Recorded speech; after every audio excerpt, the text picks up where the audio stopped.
بلا شبہ دنیا میں سب سے پہلا گھر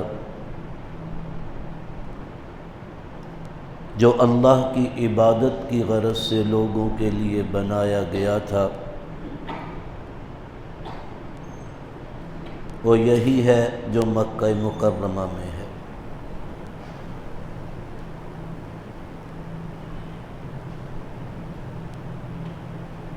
یہ گھر بڑی برکت والا ہے۔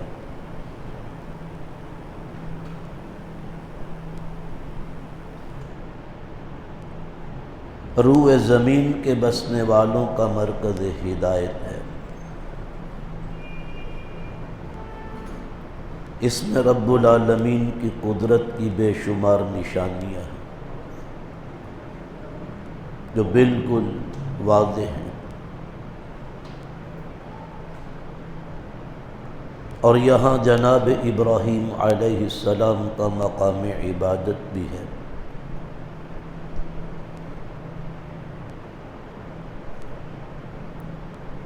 اس گھر کی ایک صفت یہ بھی ہے کہ اس میں جو آتا ہے وہ امن پا جاتا ہے۔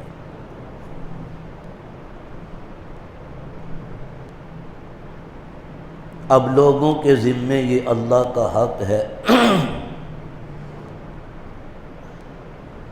کہ جو شخص اس گھر تک رسائی حاصل کر سکتا ہو وہ اللہ کی رضا کے لیے اس گھر کا حج کرے۔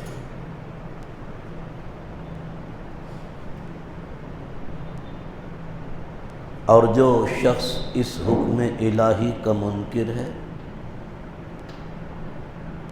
اسے کان کھول کر سن لینا چاہیے کہ اللہ کو بالکل کسی کی پرواہ نہیں، وہ تمام جہانوں سے بے پرواہ۔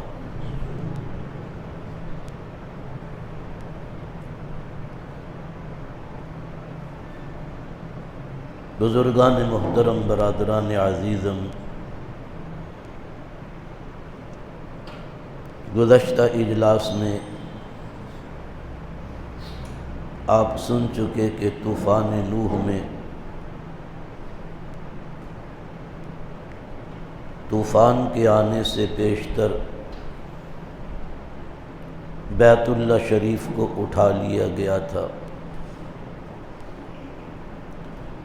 اور 7ویں آسمان پر لے جایا گیا۔ جب یہ پانی اتر گیا تو یہاں ایک ٹیلہ رہ گیا تھا۔ ایک مدت تک وہ ٹیلہ ہی رہا۔ انبیاء علیہم السلام اور دیگر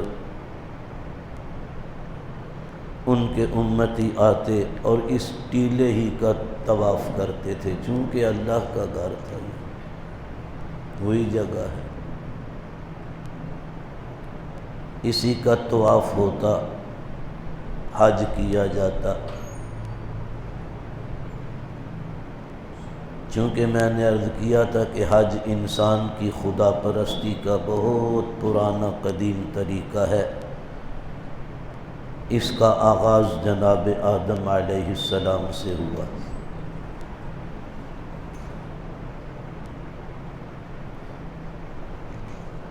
پھر ایک مدت مدیدہ کے بعد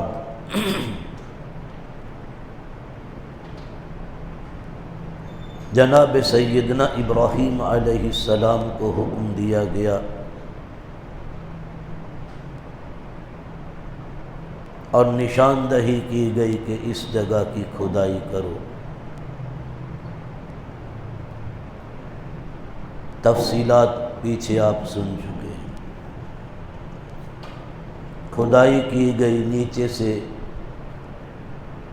جناب آدم علیہ السلام کی بنیادیں وہ نکل آئیں، انہی پر اللہ نے اپنا گھر تعمیر کرنے کا حکم دیا۔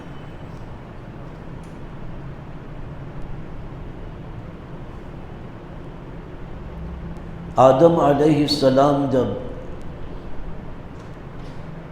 جنت سے اتار کر زمین پر پہنچائے گئے تھے وہ چند چیزیں جنت سے لائے تھے۔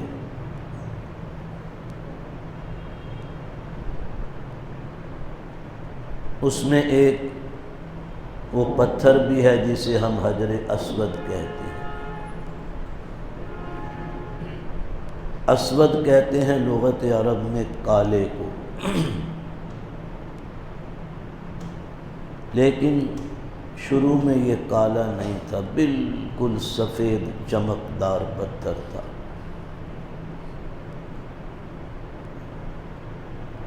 حضور انور صلی اللہ علیہ وسلم نے فرمایا کہ بالکل سفید پتھر تھا، لوگوں کے گناہوں نے اسے کالا کر دیا۔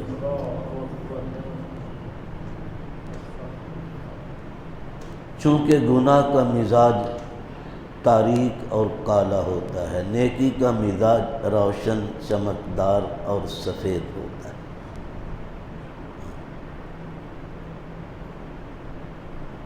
اسی لیے علماء فرماتے ہیں جو خواب میں سفیدی دیکھتا ہے وہ نیکی ہے،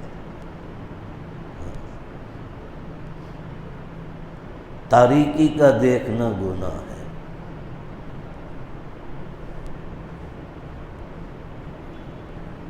اور کبھی کسی بڑے گناہ گار کا یہ گناہ متشکل بھی ہو جاتا ہے کہ لوگ دیکھ سکیں۔ اللہ تعالی حفاظت فرمائے سب کی۔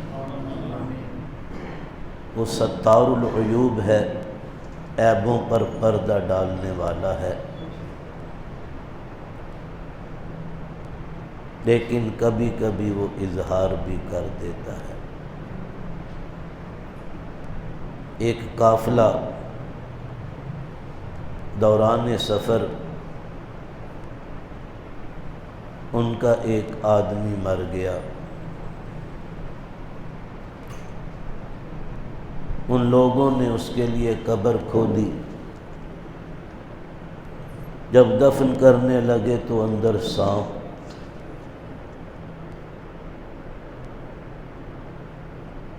انہوں نے اسے چھوڑ دیا، دوسری جگہ قبر کھودی، پھر دفن کرنے لگے، پھر سانپ۔ 2-3 جگہ ایسے ہی ہوا تو عبداللہ ابن عباس رضی اللہ عنہما کے پاس آئے کہ یہ معاملہ ہے۔ انہوں نے فرمایا اسے اسی طرح دفن کر دو، وہ سانپ کیا ہے، وہ اس کا عمل ہے، وہ ساتھ ہی رہے گا۔ تو میں نے عرض کیا کبھی نیکی بھی اور کبھی گناہ بھی ایک ظاہری شکل اور صورت میں بھی ظاہر ہو جاتا ہے۔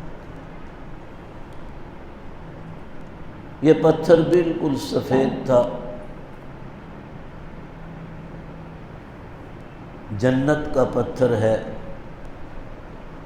اس کے اندر ایک مقناطیسی قوت ہے، جاذبیت ہے۔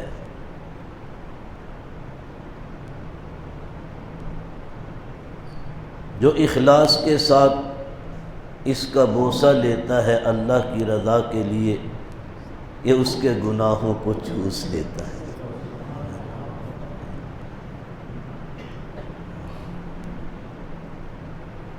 جو بوسہ نہیں لے سکتا دور ہی سے استلام کرتا ہے، چھڑی کے اشارے سے یا ہاتھ کے اشارے سے، بسم اللہ واللہ اکبر وللہ الحمد، تو اس کے گناہوں کو بھی کھینچ لیتا ہے۔ اس لیے جناب سرکار دو عالم صلی اللہ علیہ وسلم نے فرمایا کہ بالکل سفید تھا، لوگوں کے گناہوں نے اسے کالا کر دیا۔